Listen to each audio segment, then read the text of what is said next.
염려하는 일이 세상에 많은 중 속에 근심밖에 걱정 널 시험하여도 예수 몸의 외로운 피 모든 것을 내게 내 예수 공로 의지하여 항상 길게로다. 내가 천성 바라보고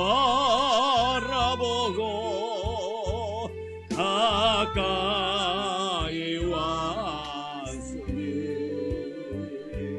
아버지의 영광 집에 나시고 싶도다. 나는 부족하여도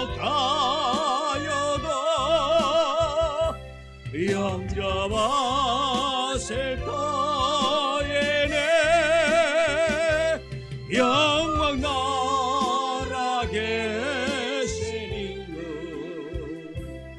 우리 구주 예수라.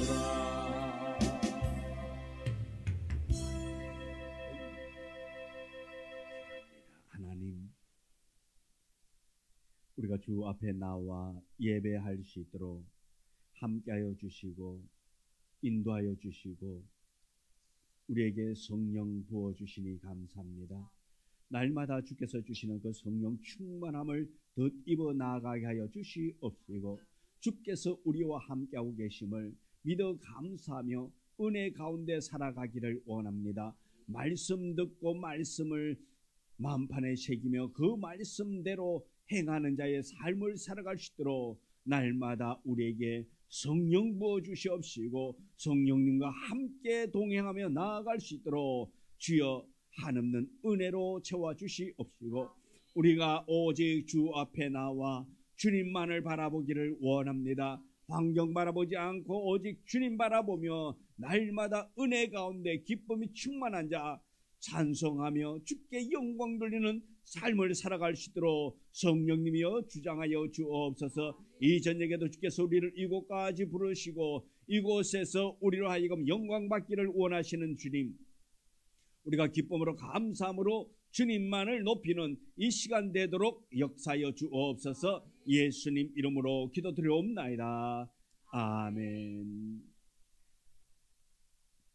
491장 찬송 부릅니다. 491장.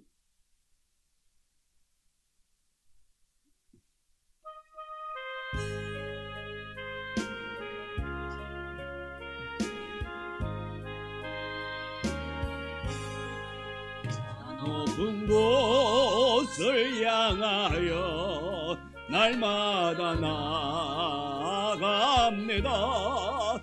내 뜻과 정성 모아서 날마다 기도합니다. 내 주여 내 맘 붙드사 그곳에 있게 하소서. 그곳은 빛과 사랑이 언제나 넘치옵니다. 제가 있는 곳 나 비록 여기 살아도 빛나고 높은 저곳을 날마다 바라봅니다.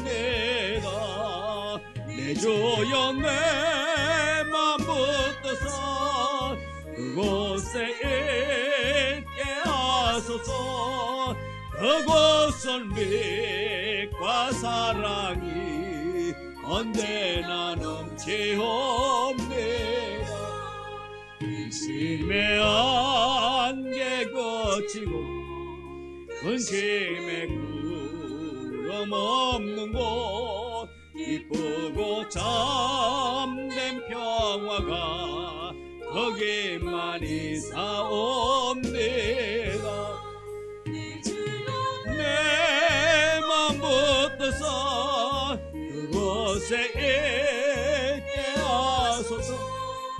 그곳은 믿과 사랑이 언제나 넘치옵니다.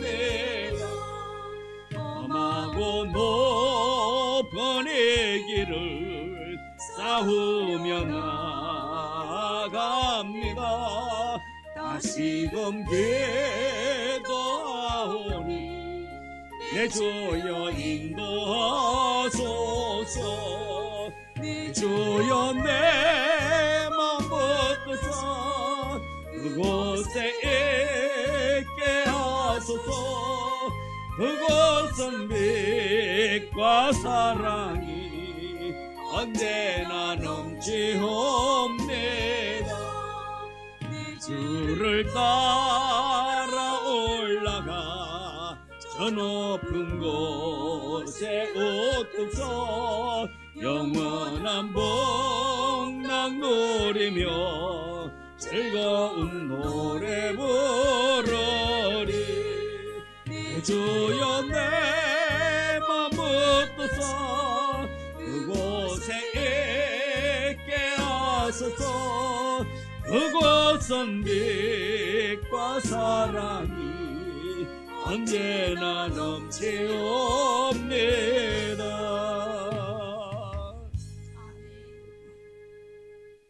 492장 찬송입니다. 492장.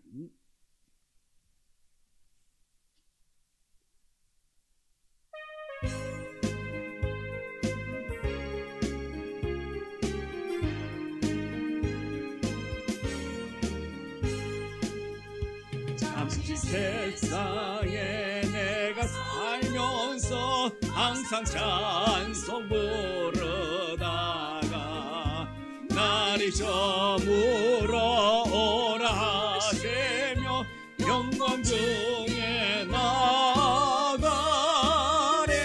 열린 천국문 내가 들어가 세상 짐을 내려놓고 빛난 면류관 받아 쓰고서 주와 함께 길이 살리.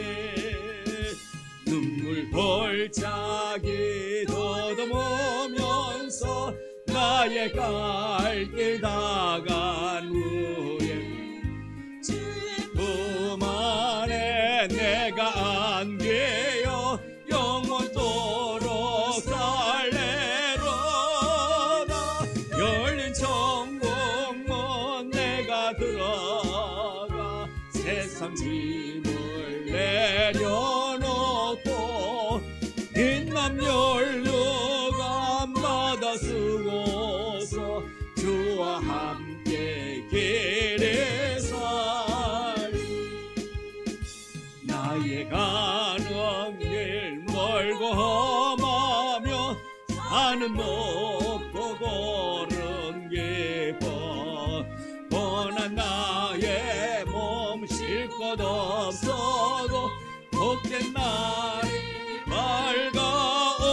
밝아오래. 열린 천국문 내가 들어가 세상 짐을 내려놓고 빛난 면류관 받아 쓰고서 주와 함께 길이 살리.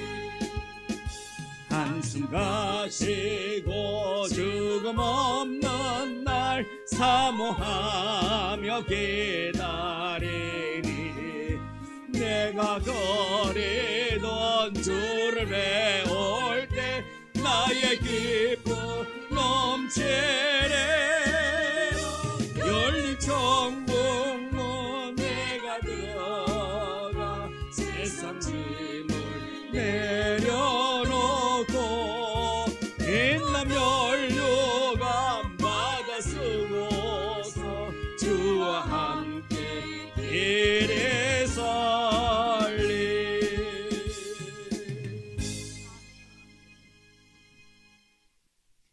391장 찬송 부르고 기도드립니다. 391장.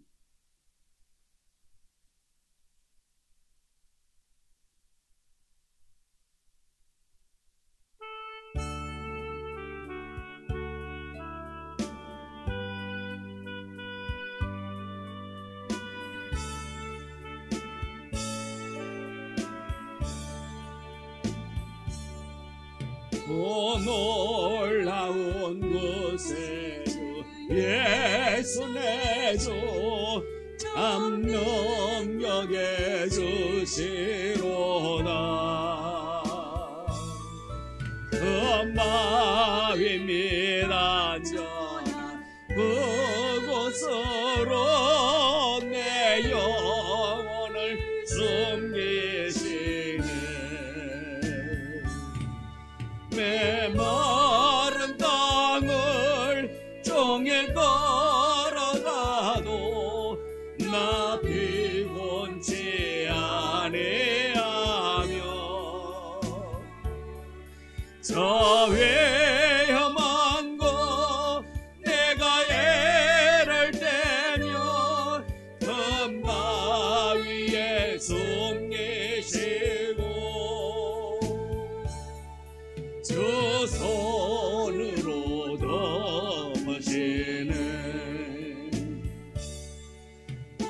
놀라운 것에 주 예수 내 주 내 뭐든지 맡기시네.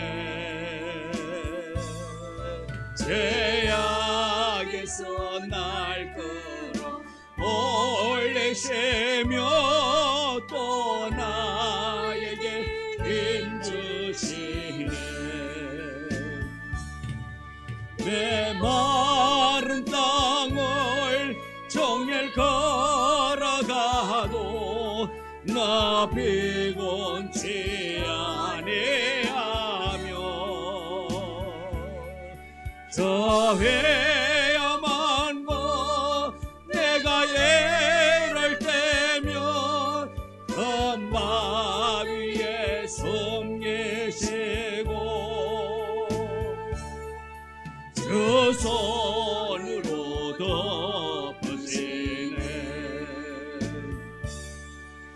정량 못할 은혜로 채우시며 늘 성령에 감아주사 큰 기쁨 중 주님을 찬양토록 내 믿음을 도우시네. 메마른 땅을 종일 걸어가도 나 피곤치 아니하며 저 위험한 곳 내가 애를 떼면 엄마 위에 숨기시고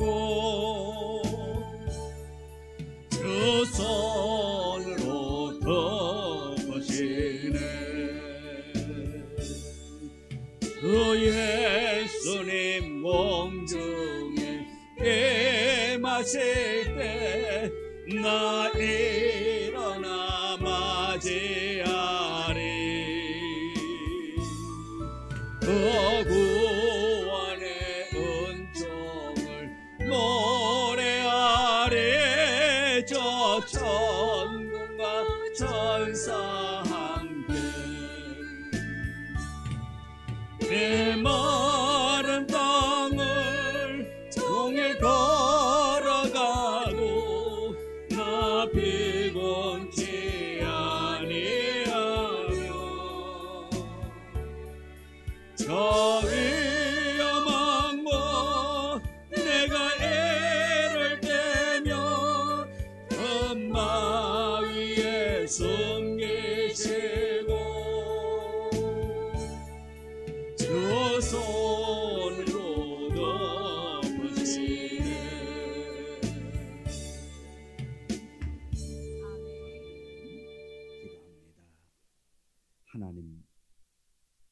하나님께서 우리를 보호하시고 우리를 도우시고 인도하셔서 우리를 온전히 하나님의 사람으로 구별되게 우리를 돌보시고 지켜주시고 또한 세상에서 많고 많은 사람 가운데 우리를 선택하여서 주님을 잘 섬겨 나아갈 수 있는 은혜 부어주시니 감사합니다.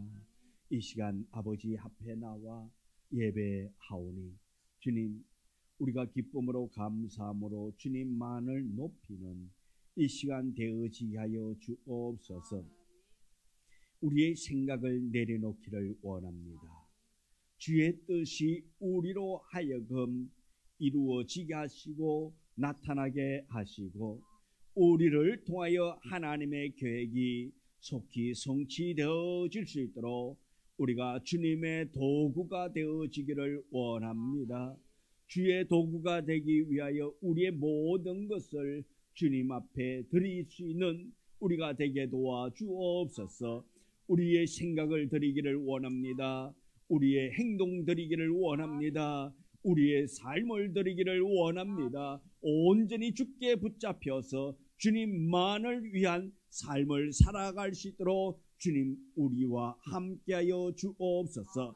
이 저녁에도 주께서 우리를 이곳까지 불러주셨고 이곳에서 주의 하실 말씀을 우리가 기대합니다. 그 말씀을 마음판에 새기기를 원합니다. 주님 도와주옵소서. 예수님 이름으로 기도드리옵나이다. 아멘. 하나님의 말씀 신명기 21장 22절. 신명기 21장 22절.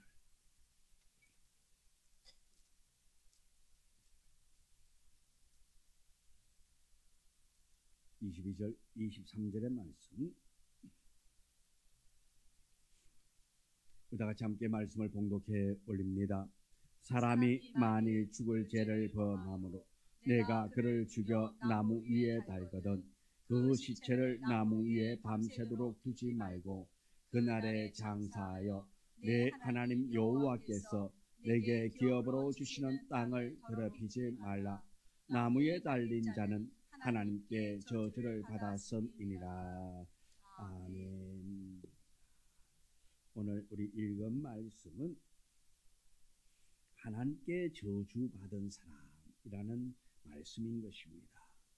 자, 지난주에 어찌 보면 21장에서는 하나님께서 우리에게 우리가 지켜야 하고 우리가 행하여야 할 일들에 관해서 말씀해 주었습니다. 자, 살인으로 어떤 사람이 죽었을 때에 죽인 자가 누구인지 알지 못할 때에는 어떻게 해야 될 것인가? 또 전쟁에서 여자를 포로로 잡아와서 아내를 삼고자 할 때 아내로 만들기 위할 때는 어떻게 해야 될 것인가 한 것을 말씀하셨습니다.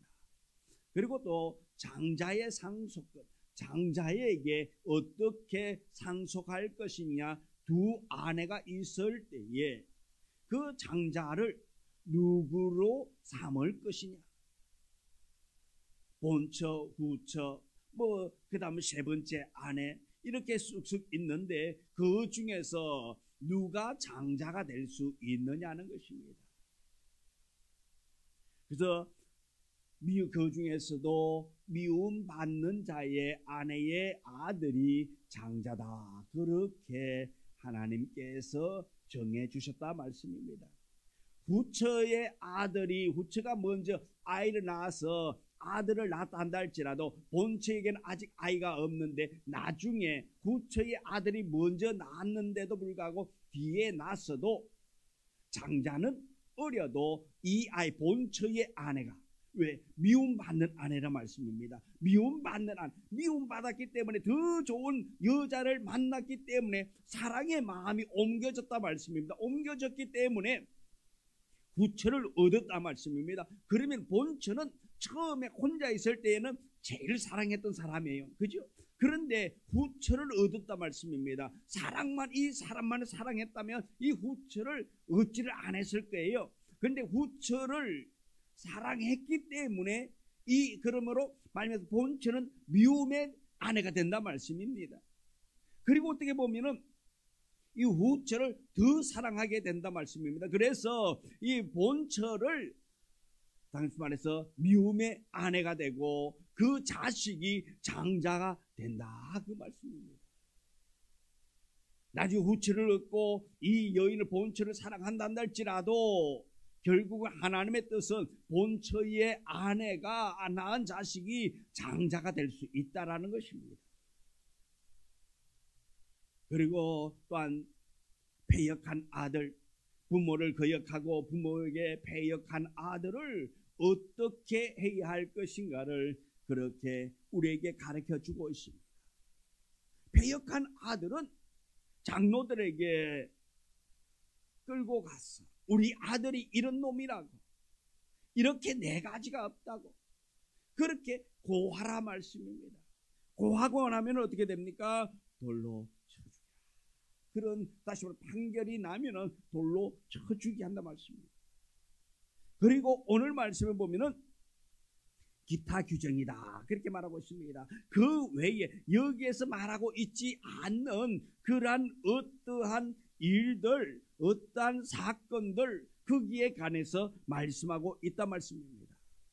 그래서 본문에 보면은 이 사람이 만일 죽을 죄를 범함으로 네가 그를 죽여 나무 위에 달거든 그 시체를 나무 위에 밤새도록 두지 말고 그날에 장사하여 내 하나님 여호와께서 내게 기업으로 주신 땅을 더럽히지 말라. 나무에 달린 자는 하나님께 저주를 받았음이니라 그렇게 말합니다.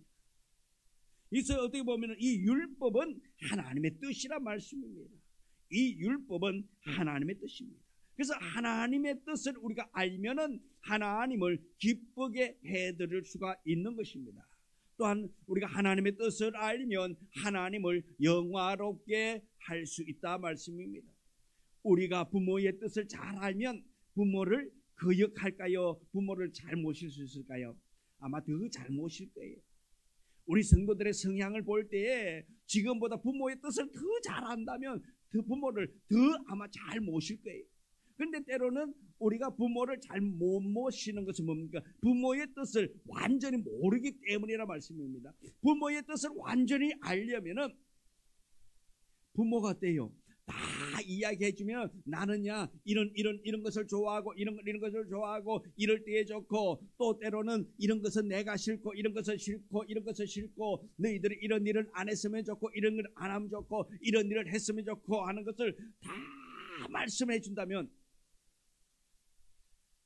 모시는 우리가 쉬울까요? 어려울까요? 쉬워지겠지요. 왜?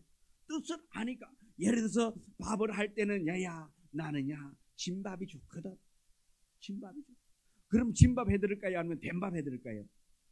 진밥. 그죠? 왜? 부모님이 진밥을 좋아하니까 그러면 나는 된밥을 좋아. 나는 된밥이 좋은데 부모님은 진밥을 원해요. 그럼 어떡할게요? 두 번 밥 할 거요? 예? 그럼 진밥 할 거요? 된밥 할 거요? 두 번 할 거예요? 엄마 밥? 아빠 밥? 내 밥? 하나만 누구에 맞출 거예요? 부모님 거예요? 나는 죽어도 떡밥은 싫어요. 전 솔직히 말해요. 제 말이에요. 저는 떡밥이 싫거든요. 된밥을 차라리 된밥이 좋지. 떡밥은 저는 싫어요. 자, 그런데 부모님이 진밥을 좋아한다 말씀이에요. 그냥 부모는 진밥 그냥 한마디로 해서 죽 같은 밥을 원한다 말씀입니다. 그러면 어떡할까요? 힘들어요, 그죠? 그렇다고 나는 죽어도 진밥이 싫은데 두 번 할 수도 없잖아. 그 부모의 뜻에 맞추면 나는 굶어 죽어야 되는데 참 힘든 거예요, 그죠? 그러면 어떻게 해요? 어쩔 수 없잖아. 그럴 때는 뭐 밥솥을 따로 두게 할 수밖에 없지요. 뭐 예? 나도 먹고 살아야 될 거 아니에요. 그런데 부모의 뜻에 맞추면은 어때요? 우리 맨날 다이어트 하겠지 뭐. 만약에 부모님이 된 밥을 좋아해. 그냥 우리 흔히 말해서 술밥 정도의 꼬도밥을 좋아하셔. 나는 진밥을 좋아해. 그럼 어떡할 거예요? 이건 뭐 맞출 수가 있어요. 부모님이 그냥 그 꼬두밥 같은 밥을 원하고 그냥 진밥 갖다 주면 밥상 엎어버리고 그러면 그렇다고 부모를 갖다 내버릴 거예요? 아니잖아요. 그럼 어떻게? 뭐 밥 두 번 하는 수밖에 없고 그밖에 없어요. 왜? 왜 그렇죠? 잘 모시기 위해서. 나는 또 나대로의 또 먹고 살아야 하니까 내 입에도 맞아야지요. 죽어도 못 먹는데 어떡할 겁니까? 그러면은 그렇게 할 수밖에 없다 말씀입니다. 이렇게 알면은 모르는, 예를 들어서 며느리가 이제 같이 시집을 왔어요. 시집을 왔는데 시아버지 시어머니가 밥을 어떻게 드시는 거 하니까 죽밥을 좋아하는 거예요. 근데 며느리는 집에서 늘 먹고 왔던 게 된밥, 시키면서 그냥 일반적인 그런 밥을 원해서 좋아해가지고 먹고 살아왔기 때문에 시집 와가지고 첫날 결혼하고 신혼여행 갔다 와가지고 밥을 해요, 안 해요? 요즘 뭐 따로 사니까 옛날에는 어떻게 했지? 며느리가 밥 했잖아요. 그래가지고 밥을 했는데 아무도 누군가가 이야기 안 해. 시아버지 시어머니는 진밥 죽밥을 해야 돼. 이렇게 해가지고 죽밥 만드는 물을 이만큼 넣으면은 죽밥이 돼. 이런 식으로 가르쳐 주면은 괜찮는데 아무도 안 가르쳐 준단 말씀이에요. 이 며느리가 어떤 밥 만들어 놓을까요? 된밥 만들어 놓겠지요. 왜? 자기 입에 맞춰서. 그러면 시아버지 시어머니가 첫날 밥상을 받고 아이고 우리 며느리 음식 참 잘하구나, 밥도 엄청 잘하네, 이렇게 칭찬할까요? 아니면 쌍이 좀 찌그러질까요? 아마 상이 좀 찌그러질 거예요. 왜? 자기 입맛이 안 맞다. 그런데 누군가가 이야기해 주면은 그 입에 맞추면 되는데 안 한단 말이에요. 모르기 때문에 그래요. 이처럼 우리가 하나님의 율법, 하나님의 말씀을 우리가 알면은 하나님을 잘 섬겨 나갈 수 있는데 다 모른단 말씀이에요. 왜 몰라요? 말씀을 안 들으니까, 말씀을 안 읽으니까. 이 하나님의 말씀이, 이 말씀이 하나님께서 우리에게 하신 말씀이잖아요. 이것을 우리가 알면 되는데 모른단 말씀이에요. 모르니까 그냥 반대로 살면은, 하나님이 원하는 반대의 삶은 살면 하나님이 싫어할 수밖에 없다라는 것입니다. 그래서 하나님을 영화롭게 하기 위해서는 하나님의 뜻대로, 그래서 부모의 뜻을 자녀들이 알아야 한다 말씀입니다. 또 자녀들이 부모를 잘 공경할 수 있도록 부모는 어떻게 돼요? 좀 미안하지만 그래도 자기 뜻을 얘기해야 된다 말씀입니다. 나는 자녀들에게 이렇게 했으면 좋겠구나 하고 이야기해야 된다 말씀입니다. 얘야, 나는 너희들이 이렇게 되면 좋겠다. 사회 나가 생활할 때는 이렇게 하고 이렇게 하고 이렇게 하고, 부모를 대할 때는 이렇게 하고 이렇게. 그것을 말할 때에 하나님께서 우리로 하여금 영광을 받으신다 말씀입니다. 그래서 본문은 하나님께 저주받은 사람은 어떻게 되느냐, 그것을 가르쳐주고 있습니다. 사람이 죽을 죄를 범했습니다. 그래서 이 사람이 사형을 당했고 나무 위에 달렸을 때에 어떻게 해야 되느냐. 자, 예를 들어서 이 배역한 아들을 죽였다 말씀입니다. 그리고 예를 들어서 나무에 달았다 칩시다. 나무에 매달아 놓는 거예요. 아마도 이 나무 위에 달렸을 때에 십자가에 못 박혀서 돌아가는 그런 일을 당하면은, 나무 위에 달렸는데 아마도 이 말씀을 볼 때는 돌로 먼저 쳐 죽이고 다음에 나무 위에 매달아 놓는 그러한 것으로 보게 되는 것입니다. 그래서 23절을 보면 그 시체는 나무 위에 밤새도록 두지 말고 그날의 장사에 내 하나님 여호와께서 내게 기업으로 주시는 땅을 더럽히지 말라. 나무에 달린 자는 하나님께 저주를 받았음이니라. 나무에 달린 자는 저주받았단 말이에요. 돌에 맞아서 죽고 나서 나무에 매단단 말씀입니다. 근데 그 시체를 해가 진 이후까지 나무에 두어서는 안 된다. 나무에 걸었지만은, 저주받아서 처형당했지만은, 돌 맞아 죽어서 나무에 매달렸지만은 그래도 그 시신은 해가 지도록 두지 말라 말씀입니다. 그날 하루 해가 지기 전에 장사를 내려서 장사를 지내라, 묻어주라 말입니다. 왜입니까? 나무에 달린 자는 하나님께 저주받은 자이고 계속 그대로 두면은 땅을 더럽혀진다. 땅이 더럽혀진다 말합니다. 예를 들어서 부모를 경홀히 여기면 하나님의 저주가 선언됩니다. 이처럼 시체를 나무에 달리도록 한 것은 이 사람은 죽을 죄로 말미암아 처형되었었습니다. 이런 죄를 범하지 말라고 경고하기 위해서 너희들은 예를 들어서 처형당한 사람을 딱 성문에다 걸어놓는다. 우리 옛날에 그 사극 같은 데 보면은 어떡하죠? 해가지고 매달나 안 매달아? 매달 놓는 거예요. 왜 매달 놓지요? 본보기로. 그렇죠? 너희가 반역하면, 너희가 말을 듣지 않으면 이렇게 된다고 보여주기 위해서 해가지고 다 걸어놓는단 말씀이에요. 그래서 지나가는 사람이 저걸 보고 경각심을 갖게 하도록, 아이고 내가. 그래서 사극 같은 데서 보면은 그 어떤 당사자가 예를 들어서 어떤 큰 죄를, 중한 죄를 지었단 말씀입니다. 그러면 삼족 사족을 멸하는 사례가 나오잖아요. 왜 그러죠? 그렇게 함으로 말미암아 가지고 다른 사람들도 범죄하지 않도록, 이에 대해서 예를 들어 왕에 대해서 대들지 못하도록, 넘보지 못하도록 하기 위해서 그렇게 한다 말씀입니다. 그래서 이처럼 시체를 나무에 달리도록 한 것은 이 사람이 죽을 죄를 지었다 한다 할지라도 그렇게 달아놓는 것은 경고고, 그 다음에 죽였지만은 다시 밤새도록 두지 말라는 것입니다. 내려서 장사를 지내라. 왜? 밤새 두지 말라는 이유는, 하나는 시체를 그대로 계속 두면은 밤에 야생동물이 와가지고, 예를 들어서 어떤 날짐승들이 와가지고 와서 시신을 쪼아먹을 수도 있고, 그러기 때문에 그 시신에 대한 또한 모독이고, 또 그 가족들이 그랬을 적에 더 마음이 아프단 말씀입니다. 그냥 예를 들어서 부모를 기억하고 말 안 들어가지고 처형해가지고 그 나무에 매달아 놓긴 놓았는데 그 시신마저 훼손되니까 부모의 마음이 좋을 리가 없다 말씀입니다. 그래서 부모의 고통을 들어주기, 가족들에게 큰 고통을 주는 일이기 때문에 이것 또한 하나님의 배려라 말씀입니다. 비록 죽을 죄를 지었다 한다 할지라도, 그리고 많은 사람들에게 악을 경고하는 그런 처벌을 받았다 한다 할지라도 그 일 때문에 가족들이 더 큰 고통을 받지 않도록 하기 위한 하나님 아버지의 배려라 말씀입니다. 여기서 우리는 또 보면은 저주를 짊어지신 예수 그리스도에 대해서도 생각할 수도 있습니다. 신명기의 이 말씀은 예수 그리스도에 관하여서 아주 중요하게 말씀하고 있습니다. 이 말씀이 예수 그리스도와 어떤 관계가 있습니까? 신약의 의미를 보면은 사도 바울이 부활하신 예수 그리스도를 만난 후에 이 본문에 대해서 깊이 생각했습니다.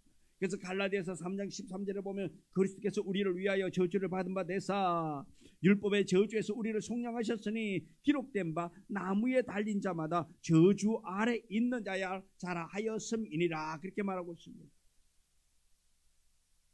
사람이 율법 앞에 서면은 율법의 저주를 받는다.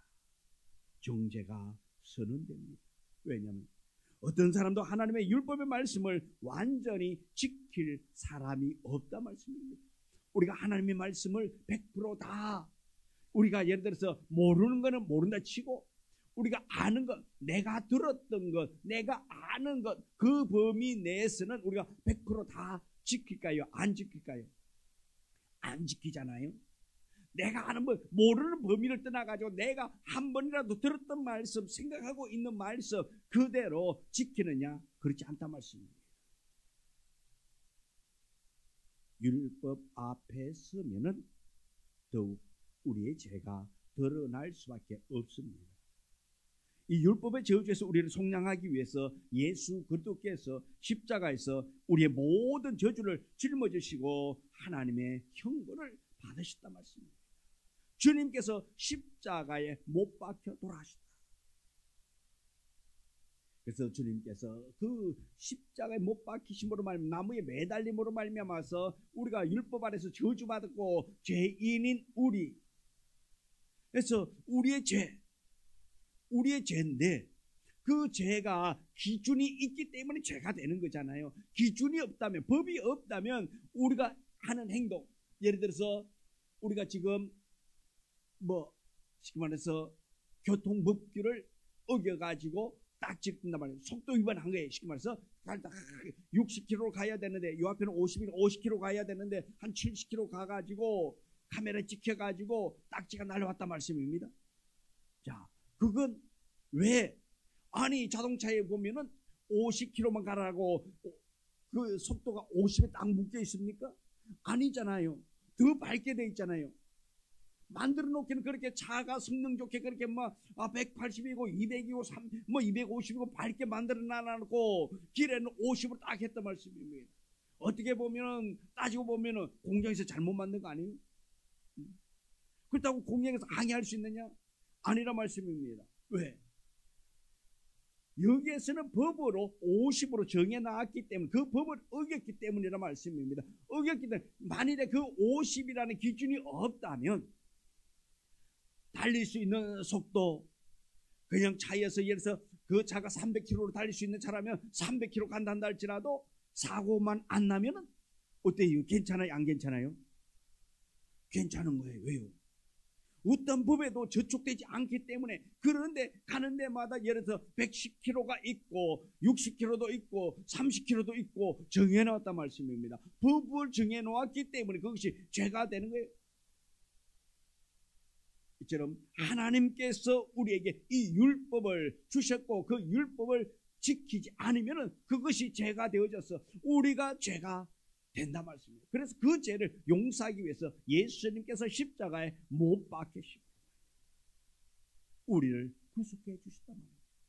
그런데 예수님도 어떻게 했습니까? 십자가에 못 박히시고 어떻게 했어요? 그 다음날 장사 지냈습니까? 아니면 그날 저녁입니까? 그날이잖아요. 그날. 왜? 율법에서 그렇게 말하고 있기 때문에 나무에 달려 죽은 자 오래 두지 않는다. 그날 해질 무렵에 내린다 말씀입니다. 처럼 우리 주님도 그러셨고 또 하나님께서 그렇게 말씀하셨기 때문에 오늘 우리가 그 말씀을 지켜 나아가고 있다는 것입니다. 우리의 삶에서도 우리 주님이 우리에게 말씀하시는 것을 우리가 알고 그 말씀을 잘 지켜 행하면 복이 되고 은혜가 됩니다. 그러나 그 말씀을 거역하면 저주가 된다는 것입니다. 우리 저주의 인생이 아니라 축복의 인생, 복의 근원되는 우리의 삶 인생 되기를 주님의 이름으로 축원합니다. 기도합니다. 하나님, 우리의 삶이 날마다 은혜가 되고 감사가 되고 기쁨이 되어지기를 원합니다.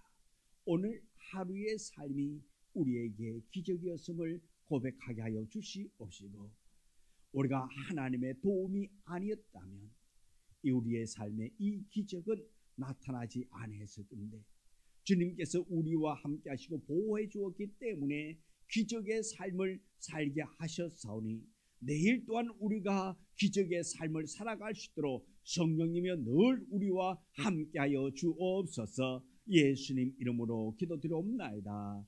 아멘.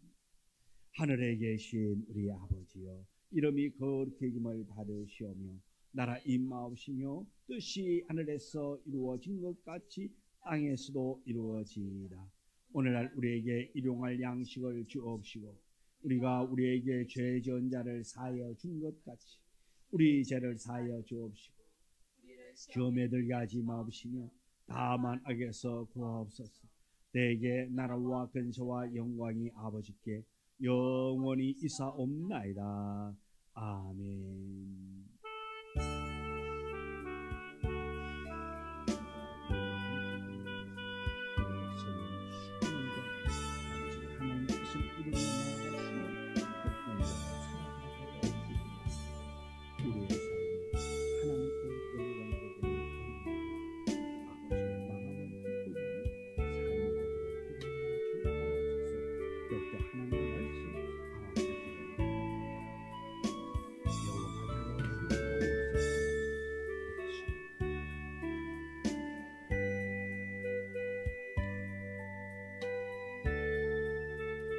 일어서 수요